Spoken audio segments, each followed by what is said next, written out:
ছাত্ৰ-ছাত্ৰীসকলে আলোচনা কৰিছোঁ শংকৰদেৱ বিদ্যালয় কেন্দ্ৰৰ পঞ্চম শ্ৰেণীৰ গণিত বৈদিক গণিতৰ সূত্ৰ নিশীলন ব্যৱহাৰ কৰি বৰ্গ উলিওৱা সূত্ৰ নিশীলন ব্যৱহাৰ কৰি কিদৰে বৰ্গ উলিয়াব পাৰি তাৰ বিষয়ে শিকিম হ'ল এতিয়া নিশীলন পদ্ধতি ব্যৱহাৰ কৰি বৰ্গ উলিওৱাৰ কাৰণে আমি জানিব লাগিব আধাৰ মানে ইংৰাজীত কয় বেছ তাৰ মানে সংখ্যাটোৰ মূল স্থান কি তাতে ইয়াত সংখ্যাটোৰ মূল স্থান হ'ল 100 ইয়াত 100ৰ ঘৰত আছে তাৰমানে শতকৰ ঘৰত আছে ন সব শতকৰ ঘৰত আছে 104 105 107 109 110 এই সংখ্যাবোৰ আধাৰ 100 কাৰণ শতকৰ ঘৰত 1 আছে গতিকে হিহঁত 100 হয়নে আৰু 100তকৈ যিটো সংখ্যা বেছি হৈ আছে যিটো অংক বেছি হৈ আছে তাক আমি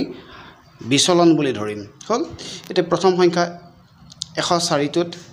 আধাৰ হ'ল 100 আৰু বিচলন হ'ল 4 তাক আমি কেনেকৈ কৰিব পাৰোঁ চাবচোন হ'ল মই আধাৰ 1 নম্বৰটো কৰি দিছোঁ 1 নম্বৰটো হ'ল 104 এতিয়া তাৰ বৰ্গ উলিয়াবলৈ দিছে কাৰণ আমি স্কয়াৰ বুলি ব্যৱহাৰ কৰি এতিয়া আধাৰ 100 লিখিছোঁ বিচলন 4 হয়নে 4 মানে 04 বুলি লিখিলো কথা হ'ল কাৰণ শতকৰ ঘৰত 101 আছে গতিকে 100 হ'ল বাকি দুটা থাকি গ'ল যে তাক আমি বিচলন ধৰিলো 04 বা 04 ইয়াক উলিওৱাৰ পদ্ধতিটো হৈছে আমি যদি কৰি দেখুৱাবলগীয়া হয় তেতিয়া যেহেতু তোমালোকক কৰি দেখুৱাব লাগিব কৰি দেখুৱাবলৈ হ'লে 104 এনেকৈ দিবা দি পেলাই যোগ 04 দেখুৱাবা হ'ল এফালে 104 যোগ 04 দেখুৱাবা দেখুৱাই পূৰণ কৰি ল'বা হ'লে দুভাগ কৰি ল'বা বিচলনটো আৰু আধাৰটো দুভাগ কৰি পেলাই পূৰণ কৰিম ন এতিয়া এই দুটা যোগ কৰি দিয়া এই দুটা পূৰণ কৰি দিয়া এই দুটা পূৰণ কৰিলে হ'ব 4 4 গুণ 16 যিহেতু ইয়াত দুটা অংক আছে গতিকে দুটা অংক বহি গ'ল তাৰপিছত এই দুটা যোগ কৰি দিয়া 104 আৰু 4 যোগ কৰিলে পাম আমি 108 এতিয়া তোমালোকে যদি চোৱা 104ৰ বৰ্গ তোমালোকে পাবা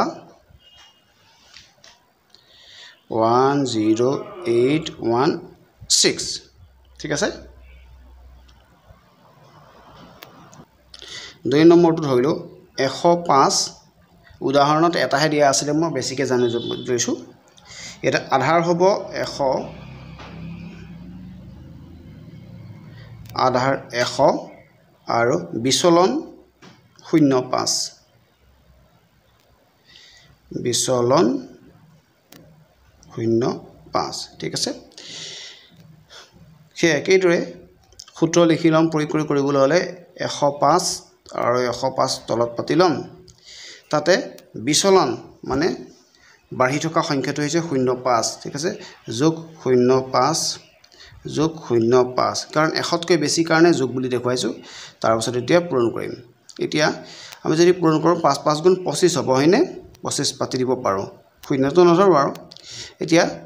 দুটা অংক আছে গতিকে তলত দুটা অংক হৈ গ'ল সেইফালে এতিয়া এই দুটা যোগ কৰি দিওঁ 105 আৰু 5 যোগ কৰিলে পাম 110 ঠিক আছে এনেকৈ দুভাগ কৰি ললো সমান এইটো উত্তৰ ঠিক আছে 3 নম্বৰটো দিয়া আছে 107ৰ বৰ্গ সূত্ৰ নিশীলন প্ৰয়োগ কৰি উলিয়াব লাগে ঠিক আছে আমি আধাৰ ধৰিম 100 আধাৰ 100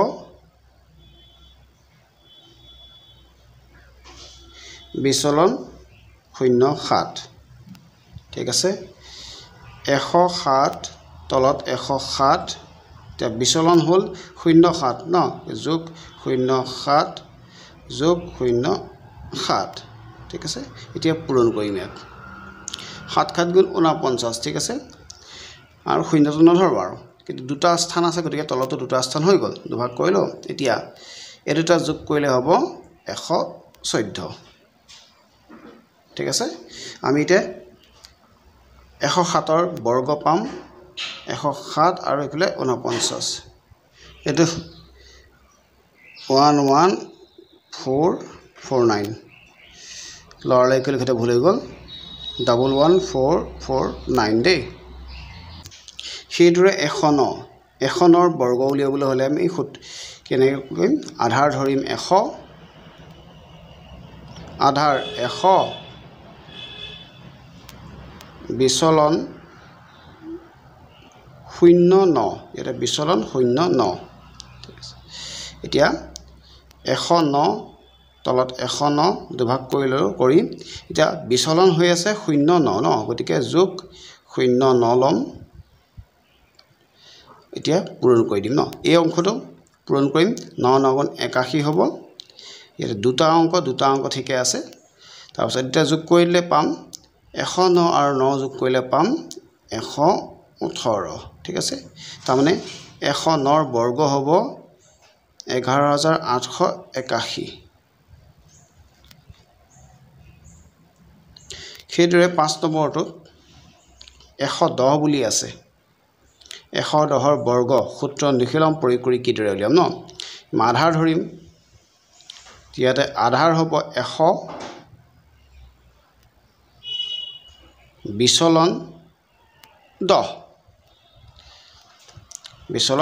মানে 10 বেছি হৈ আছে কাৰণে সেইটো বিচলন যে কি কৰিম 110 তলত 110 ভাগ কৰি ললো যোগ 10 যোগ 10 এতিয়া পূৰণ কৰিম এতিয়া যদি চাওঁ আমি 10 গুণ যদি পূৰণ কৰোঁ আমি 10 গুণ পূৰণ কৰিলে পাম 100 হয়নে 10 গুণ পূৰণ কৰিলে 100 পাম কিন্তু আমি 100ৰ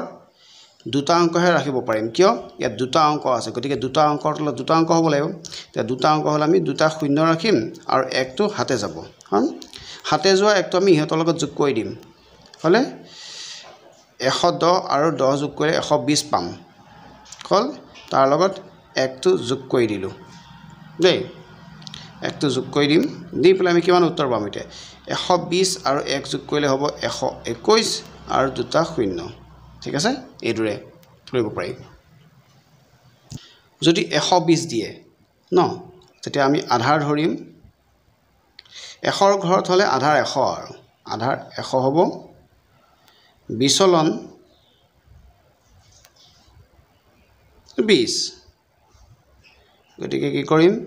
120ৰ তলত 120 পাতিম ভাগ কৰি ল'ম তাৰ বিচলনটো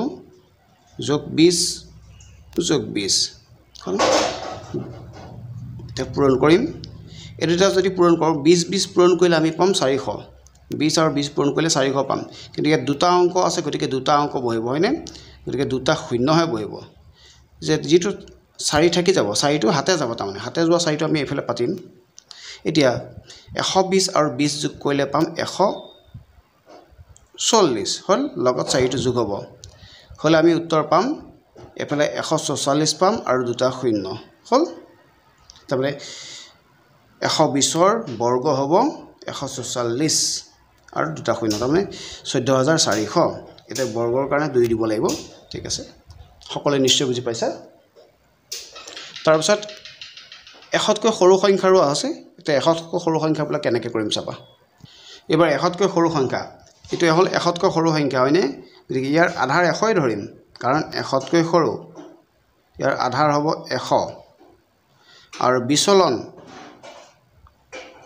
92 বা 92 তাৰ আধাৰ আমি 100 ধৰিলোঁ আৰু বিচলন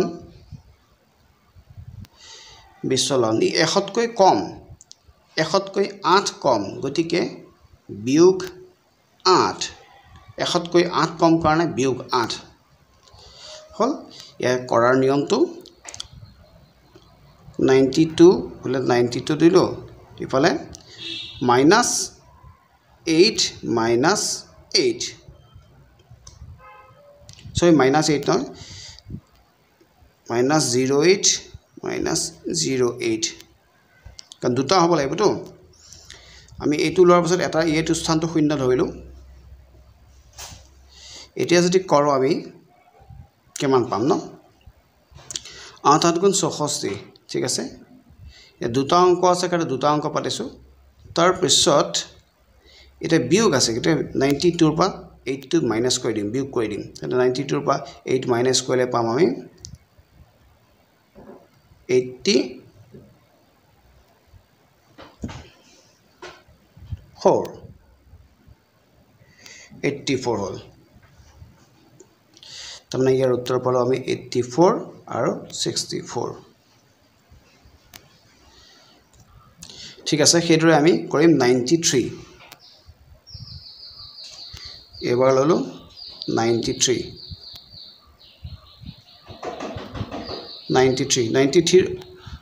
বৰ্গ উলিয়াম সূত্ৰ নিখিলাম প্ৰয়োগ কৰি ন ইয়াৰ আধাৰ 100 হ'ব আধাৰ 100 আৰু বিচলন কি 100 কৈ 7 কম গতিকে 07 তাৰপিছত এতিয়া 93 তলত 93 পূৰণ হ'ল এফালে ভাগটোত বিচলন -07 দেই -07 কিন্তু -07 ললো এতিয়া পূৰণ কৰিম এটো হলে 49 পাম মানে 7 49 দুটা অংক আছে গতিকে দুটা অংক থাকিব লাগিব আসতে এটা বিচলনটো 7 কম আছিল কাৰণে 93 পৰা 7 টো মানে 07 টো মাইনাস কৰিব লাগিব তেতিয়া আমি মাইনাস কৰিলে পাম 6 আৰু এফালে পাম 86 ইয়াৰ आंसर হ'ব 8649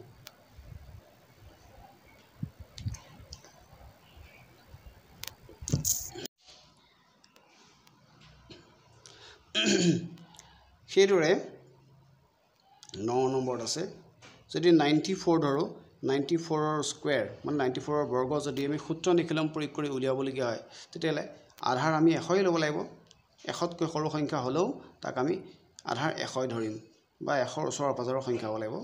তে আধাৰ হ'ল 100 আৰু বিচলন মানে হৈছে কম বা বেছি হৈ থকা সংখ্যাটো ন ইয়াতে 6 কম হৈ আছে গতিকে 0 বিয়োগ 06 বিয়োগ 06 ধৰাৰ কাৰণটো হৈছে আমি যদি মই যদি 6 ধৰো তেতিয়া হলে এটা অংক থাকিল ন মানে এতিয়া দুটা অংক আছে সেই দুটা অংক মিলাবৰ কাৰণে কি কৰিছো আগত 0 বহাই লৈছো এতিয়া 94 ৰ তলত 94 দিম ভাগ কৰিলো -06 তো -06 লৈছো